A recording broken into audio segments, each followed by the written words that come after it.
இயக்குனர் குணா சுப்பிரமணியம் இயக்கத்தில் doctor K Senthilvelan தயாரிப்பில் உருவாகி இருக்கும் திரைப்படம் சீசா. இதில் நட்டி நட்ராஜ் நடித்துள்ளார். இந்த படத்தினுடைய பிரஸ் மீட் மற்றும் இசை வெளியீட்டு விழா சமீபத்துல நடந்திருக்கு. இதுல சிறப்பு விருந்தினர்களாக கே ராஜன், கஸ்தூரி ராஜா, நிழல்கள் ரவி மற்றும் பலர் கலந்து கொண்டு விழாவை சிறப்பித்திருக்காங்க. இதில் முதல்ல நான் இதில் நன்றியும் நன்றி கடனும் செலுத்த வேண்டியது தயாரிப்பாளர்களுக்கு. செந்தில்வேலன் இல்லையா? செந்தில்வேலன் ஒரு தயாரிப்பாளர் போய் திடீர்னு டாக்டர் வேலை பார்த்துட முடியாது. ஒரு டாக்டர் படம் எடுத்திருக்கார், விட்டுருவோமா நம்ம? தயவு செஞ்சு ஒரு படத்தை இந்த அளவுக்கு இந்த அளவுக்கு கொண்டு வர்றதுக்கு இன்னும் படம் ரிலீஸ் ஆகலை. எவ்வளவு காயப்பட்டிருப்பாங்க, எவ்வளவு துன்பங்களை அனுபவிச்சிருப்பாங்க. முகம் தெரியாதவங்களை வச்சுக்கிட்டு, முகம் தெரியாத இயக்குனர், முகம் தெரியாத தயாரிப்பாளர், எல்லா வசதிகளும் இருந்தாலே இன்றைக்கி கஷ்டம்.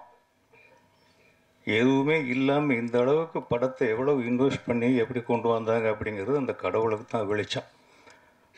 அவங்களெல்லாம் நீங்கள் ஒரு 4 வார்த்தைகள் எங்களை பற்றியெல்லாம் எழுதாதீங்க.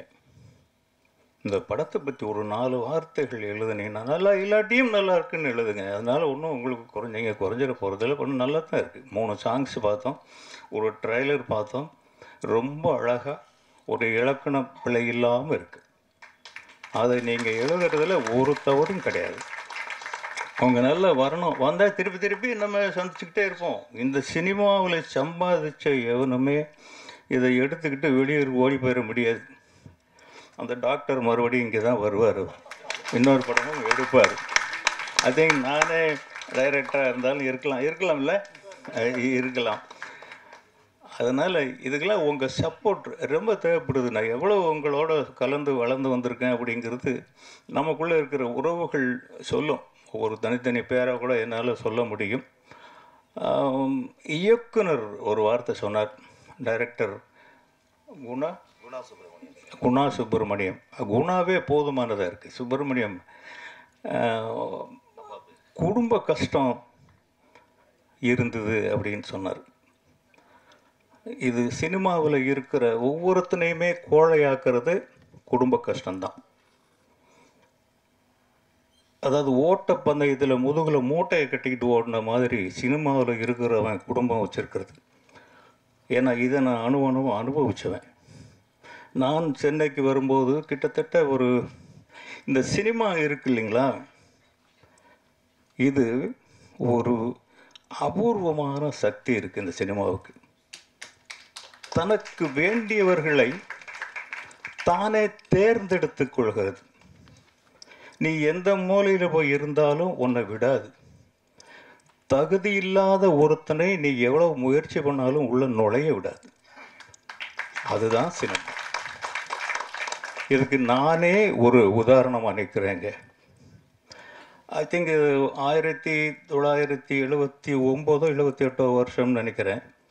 நான் அசல் பட்டி கேட்டான். 200% நாட்டுப்புறத்தான். நான் இங்கே இருக்கிற நாகரிகங்கள் எதுவுமே தெரியாது. பஸ்ஸில் ஏறி மதுரையிலேருந்து சென்னைக்கு வரணும். அது சென்னைன்னா என்ன, சென்னையில் யார் இருக்கா, எங்கே வழி இருக்குது, ஒன்றும் தெரியாது. பார்த்தா திடீர்னு போர்டை பார்த்தாக்கா சென்னை சென்னை சென்னைன்னு போர்டு, கடையுடைய போர்டுகள் இருக்குது. சென்னை தான் தெரியும். அதுக்கு பக்கத்தில் இருந்ததை பார்க்கல, சென்னை வந்துருச்சே அப்படின்னு சட்டுன்னு இறங்கிட்டேன் அவசரமாக. இந்த பஸ்ஸு போயிடுச்சு. அந்த கையில் இருந்த விலாசத்தை கொண்டு போய் ஒருத்தர்கிட்ட காமிச்சேன். ஐயா, இந்த விலாசம் எங்கே இருக்குது? அவர் என்ன இப்படி ஒரு மாதிரியாக பார்த்தார், லூஸை பார்க்குற மாதிரி சிரித்தார். புச்சா? என்னடா புச்சாங்கிற? எந்த ஒரு புச்சா? ஊருக்கு புதுசான்னு கேட்குறாரு. ஆமாங்க. அட பாவி, நீ போகிறது இன்னும் 20 கிலோமீட்டர் இருக்குது. நான் போக வேண்டியது வண்ணாரப்பேட்டை.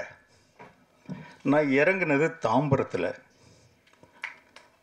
கையில் இருக்கிறது ஒரே 1 ரூபா நாணயம் தான் இருக்குது. வேறு வழியில் அங்கேருந்து பஸ்ஸில் ஏறினா பஸ்ஸுக்கு வண்ணாரப்பேட்டைக்கு 80 பைசாங்கிறான். மிச்சம் 20 நயா பைசா. இரவு 11 மணி. இப்போ கொஞ்ச நாளைக்கு முன்னாடி மழை பெஞ்சுது, அந்த மாதிரி மழை பெஞ்சிக்கிட்டே இருக்குது. டக்குன்னு இறங்குனா குப்புன்னு கண்ணு முன்னாடி திருப்பதி கோயில் மாதிரி வெளிச்சம். என்னடா இது அப்படின்னு பார்த்தா மகாராணி தியேட்டர். பாருங்க எவ்வளோ பெரிய சிக்னல் கிடச்சிருக்குன்னு. முதல் படி எடுத்து வச்ச உடனே கண் முன்னாடி மகாராணி தியேட்டர்னு நிற்குது. அந்த விலாசத்தை காட்டிக்கிட்டு, அப்போ நான் ரொம்ப ஒல்லியாக இருப்பேன், ஒரு குச்சிக்கு துண்டி போட்ட மாதிரி தான். இதை விட டபுள் கருப்பாக இருப்பேன். இப்போவும் கருப்பு தான். அப்போ என் மனைவி எப்படி தான் நான் கல்யாணம் பண்ணிக்கிட்டாங்களோ தெரியல எனக்கு. அந்த மலையில் நனைஞ்சிக்கிட்டே அதை விசாரிச்சுக்கிட்டு அந்த விலாசத்தை போயிட்டுருக்கிறேன். திருப்பி பார்த்தாக்கா மறுபடியும் மகாராணி தியேட்டரே வருது. இரண்டாவது சிக்னல். என்னடா மறுபடியும் இதே தியேட்டர் வருதே. வந்த வழியை திருப்பி விசாரிச்சுட்டே போகிறேன். திருப்பி நான் போகிற விலாசம் வரல, மறுபடியும் மகாராணி தியேட்டரே வருது. இப்படி 3-4 தடவை போனால் என்னுடைய ட்ராமாவை ஒரு ரிக்ஷாக்காரர் பார்த்துக்கிட்டே இருந்தார். அவர்கிட்ட இந்த விலாசத்தை காமிச்சு, ஐயா இதில் கொண்டு போய் விடுங்க, நான் போக வேண்டிய இடம் அங்கேருந்து 100 அடி தூரம்தான் இருக்குது. அந்த மழையில் இதை நான் கண்டுபிடிக்க முடியல. அந்த ரிக்ஷாக்காரர் பார்த்து 50 பைசா கொடு அப்படின்னாரு. ஐயா இல்லையா 20 பைசா தான் இருக்குது. கொடுத்தானா சாவுகராக்கி அதுக்கு இதுன்னு என்னென்னமோ சொல்லிட்டு ஏறி குந்துன்ட்டு சரக்கு அடிக்கிற நேரத்தில் வந்துக்குது பாரு சாவுகராக்கி அப்படின்னு ஏறி உட்கார வச்சுட்டு ஏறணுன்னு இறக்கி விட்டான். இதுதான் இந்த அட்ரஸ் போ அப்படின்னு. ஆக ஒரு தாய் வயிற்றிலிருந்து எப்படி பிறந்தோமோ அப்படி இந்த சென்னையில் வந்து இறங்கினேன். அந்த 3 தடவை எனக்கு சிக்னல் கொடுத்த அந்த மகாராணி தியேட்டர் தான் நான் சினிமாவுக்கு வர போகிறேன்னு என் தலையெழுத்து எழுதுச்சுன்னு இன்றைக்கி நான் உணர்றேன். உழைப்பு, அந்த உழைப்பும் சோர்வின்மையும் நம்மக்கிட்ட இருந்துருச்சுன்னா எந்த கொம்பனாலையும் நம்மளை அசைக்க முடியாது. நம்மளுடைய நாற்காலியில் வேற எவனுமே வந்து உட்கார முடியாது. நான் உழைப்புக்கு அஞ்சினதே கிடையாது. ஆனால் அதை முக்கியமாக சொல்ல மறந்துட்டேன். அப்போது என் மனைவி குழந்தை ஊரில் இருக்காங்க. இங்கே நான் சம்பாதிச்சு அவங்களுக்கு அனுப்பணும். சுற்றி வேறு வேலை தான் தேடுறேன், சினிமாவுக்கு போகலை. இந்த சினிமா மாய வலை வீசி என்னை திருப்பி வாடான்னு சினிமா தான் என்னை கூப்பிடுது. நான் சினிமாவுக்கு முயற்சியே பண்ணலை. இன்றைக்கி வந்து இங்கே நின்று உங்கள் முன்னால் பேச வைக்கிது. அதுதான் சினிமா.